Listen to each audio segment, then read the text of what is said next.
The story unfolds in the dark woods where Prince Cheon Yeo-Woon is running and attempting to save himself. He ascends the mountain but stumbles, resulting in an injury. He wonders why he cannot move his leg anymore while struggling to rise. He inquires whether he is being informed that he has been dancing in the middle of his palms from the beginning. Growing angry, the masked warrior sarcastically praises himself, saying, "Well done, Prince Cheon Yeo-Woon. He must have encountered quite a lot of trouble running for an hour to reach here." Laughter ensues, and the other masked warrior remarks that all the waiting has brought him to the verge of falling asleep. Prince Cheon Yeo-Woon ponders what he should do now. Realizing he lacks the strength to flee, he questions why he abandoned the idea of enrolling in the academy and wonders what more they want from him, why they are targeting his life. Masked warrior queries whether giving up on the academy or lacking talent in martial arts should even matter to someone like him. He asserts that as long as he holds the right to the throne, this remains the only course of action. While he puts his sword at his shoulder, the other masked warrior insists on relinquishing resistance, stating there is no alternative escape route. He declares that even if peasant blood is mixed in him, being of the bloodline of that person should warrant a painless death. Prince Cheon Yeo-Woon contemplates the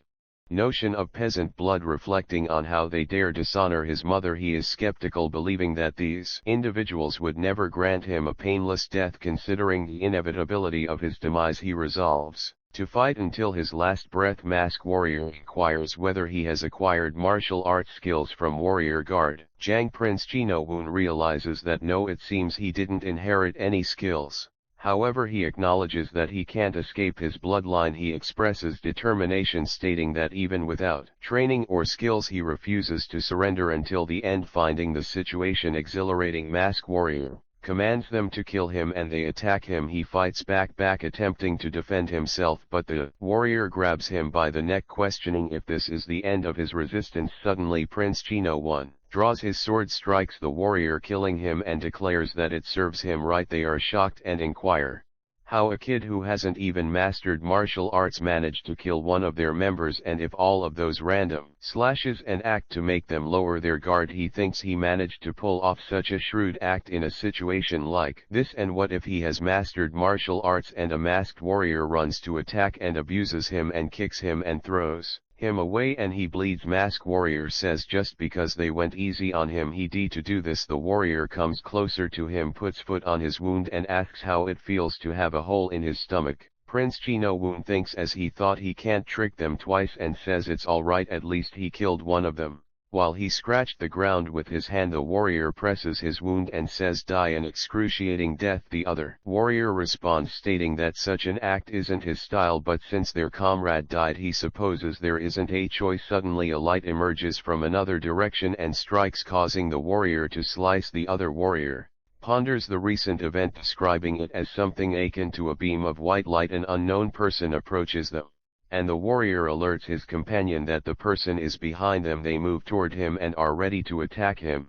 He stands in front of them and the warrior asks what that is, as he has never seen clothing like that before. One warrior attacks him and asks who he is. He uses his powers and retaliates, killing the warrior. The other warrior ponders what is happening here as he disappears in a second. They wonder if it's an agility skill or not. It seems more like he is becoming invisible like water. In a second they contemplate the light, realizing that it is exactly what that light is. The warrior thinks that this is the power of a master who has risen to the highest level, but can't identity of the person and what kind of nonsense he is spouting. After appearing all of a sudden, he notes that his eyesight is getting fuzzy and he is going to die like this. The unknown person asks if they have found him already and replies that he guesses there is no choice. While he presses a button on the watch, he says he was going to come here earlier and teach him how to use it, but he guesses they will have to improvise. He adds that he should hurry since he is right about to die. He injects something into him, and latest version and operating should be simple enough, so good luck learning how to use it. He disappears again. Prince Cheon Yeo-Woon thinks about what kind of nonsense that strange guy has been blabbering about. The system window notifies the serial number 0344532,588.93. He thinks there is a strange voice inside his mind. The system window notifies Sky Corporation, that's a 7th generation of the nano machine, and its status starting activation. Prince Cheon Yeo-Woon reflects that long ago,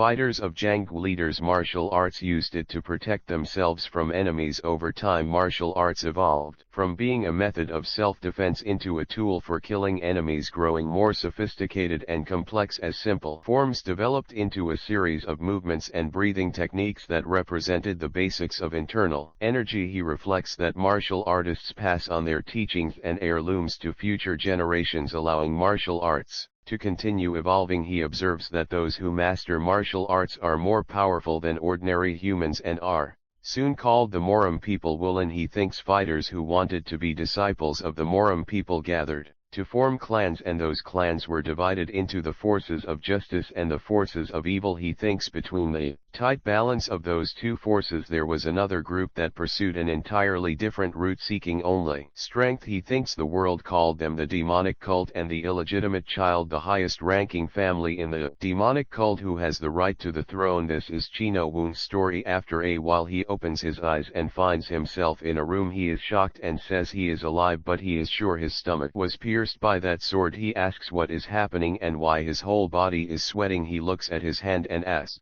what this is and what these black spots are. He thinks it smells awful and his whole body is sticky. He hears a system voice saying he is awake, master. He looks around and asks who the voice belongs to. He thinks there is not anyone around. What is it? The voice says, please calm down, master. He considers telepathy and realizes that he has heard of it before, but this is different. He notes that it sounds like it is coming directly from his head. He repeats the sound again and the voice says he is the right master. He shouts again asking who it is. Nano machine explains that it connects and serves as a core to support the master's brain, and it is Sky Corporation's 7th generation nano machine. He shouts asking what it is talking about, who it is and why it is doing this to him. Nano machine says he's the 7th generation nano machine. He inquires about Nano and the evil god. Nano machine confirms that it is indeed a nano machine. Again he thinks it is talking about the evil god, the one that the demonic cult worships. He sits on the floor and shouts declaring that he is really the evil god. After a while Garjang says this way to Dr. Beek. Dr. Beek, it is an assassination attempt. Garjang agrees, mentioning that there have been many assassination attempts recently. He says he doesn't think that they would send him directly there. Dr. Beek responds stating that of course it would have to be their first class Garjang, and it is the only thing they could have done. He says it is a miracle that Prince Cheon Yeo-Woon can make it out alive. Garjang adds that he thinks someone helped Prince Cheon Yeo-Woon, but he can't tell who it was that helped him. Dr. Beek asks if he can't guess. To some extent based on the markings he agrees with him. He thinks that the scene he saw yesterday was terrible. On the cold ground without their upper bodies were the corpses of men from the demonic cult. He thinks among them is one who still has his upper body intact, but the dagger that he gives to Prince Cheon Yeo-Woon is stuck in his head. He then hears someone's breathing, and in a place not too far away through the pools of blood he can recognize right away that it is Prince Cheon Yeo-Woon. The Dr. Beek says, but he has no wound on his body. Garjang agrees with him and states that Prince Cheon Yeo-Woon's breathing is like he is sound asleep and his clothes are clearly torn by a sword, but Prince Cheon Yeo-Woon's body is clean of any marks. Dr. Beek asks who could have helped him. There's no way the cult leader would involve himself in a fight like this. He appears is confused. Dr. Beek laughs and says this is getting interesting, quickly leading him to Prince Cheon Yeo-Woon's room. Prince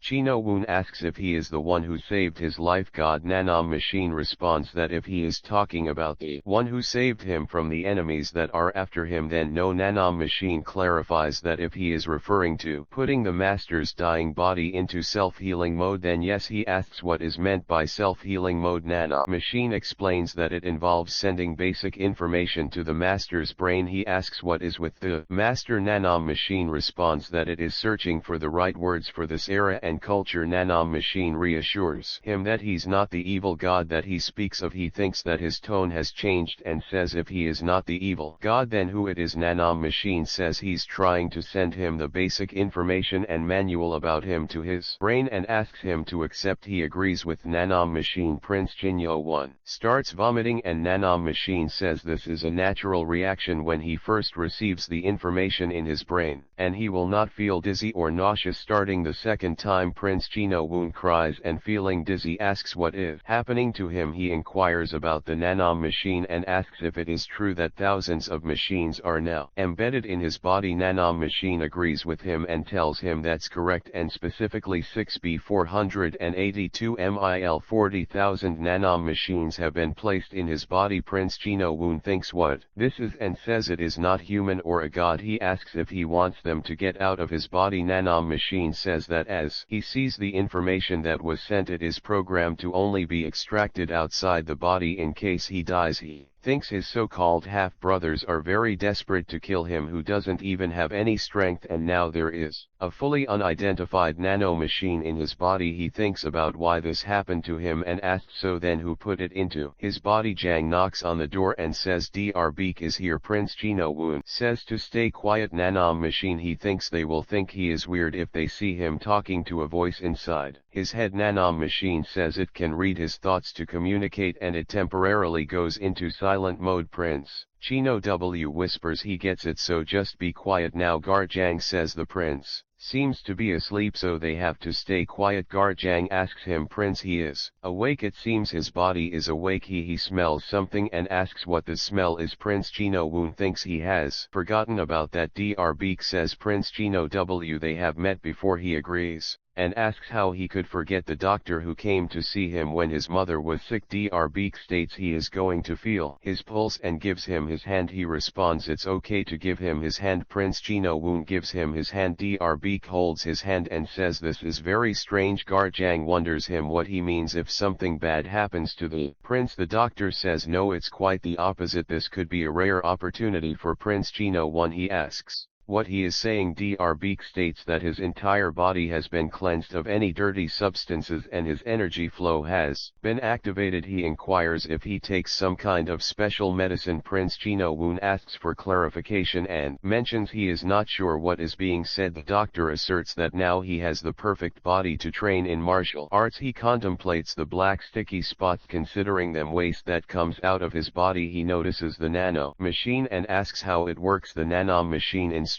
him to deactivate silent mode. He complies. The nano machine confirms that silent mode has been deactivated, and it explains that the nano machines placed throughout his entire body have extracted waste from his body and reshaped the blood vessels, joints and muscles to best fit his body shape. Now he appears content and seeks confirmation. He reflects that he is not an evil god. The nano machine clarifies that it is not an evil god but a machine. He reflects that although the demonic cult is made up of many clans and families, only 6 among them are main clans. He recalls that the Lord is bound by an oath to marry a woman from each of the 6 clans to give birth to his descendants, and the descendants born in each clan are raised in their respective clans. When they reach a certain age, they are admitted to the demonic academy. He recalls that the demonic academy, which opens every 10 years, is headed by the leading experts from the magistrate and was founded to train the best warriors of each generation. He remembers that there was a period of unusually intense competition whenever several princes joined the academy. It was referred to as the period of the Battle of the Heirs by